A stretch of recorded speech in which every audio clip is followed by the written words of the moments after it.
Hello, hello, hello. This is the Vanilla JavaScript podcast. I'm Chris Ferdinandi. Thanks so much for joining me. Today, I'm talking about the nature of the web and what happens when we try and fight against that.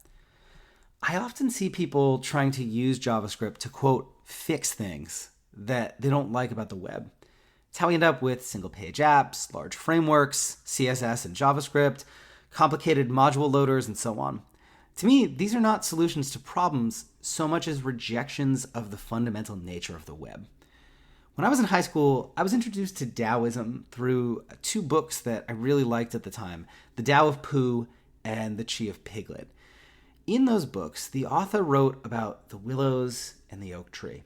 In a storm, the unbending oak tree falls over, while the willows bend with the wind and remain standing the next day. He wrote of water in a flowing river. Rather than coming up with clever ways to remove rocks from its path, it flows gently around them and slowly carves away at them over time. There are things that are, for whatever reason, fundamental aspects of how the web works. The cascade in cascading style sheets, or CSS, for example.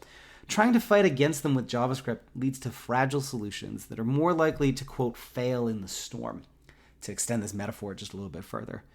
Embracing the nature of the medium results in both a happier developer experience for you and more resilient apps and websites for the people who use them.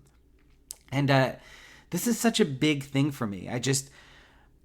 If you take anything away from the work I do and from this podcast and from the articles I write over at gomakethings.com, it's that I really want you to embrace the nature of the web and use what browsers give you and the way they're intended to work as much as possible. And if you find yourself fighting against that, it might be time to, rather than coming up with a clever solution to work around it, take a step back and evaluate whether what you're doing really even makes sense at all.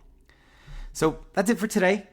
If you want to finally master JavaScript this year, then head over to vanillajsguides.com and check out my pocket guides and video courses. They're short, focused, and made for beginners, and you'll learn the ins and outs of a topic in under an hour. And if you've already gone through all of those, I also have a newish offering over at vanillajsprojects.com, where I have a handful of projects with information to get you started, some details on what you're trying to do, and starter templates to help you kick things off. And they're really designed to be cross-functional, so rather than covering just one topic, they span a few different ones.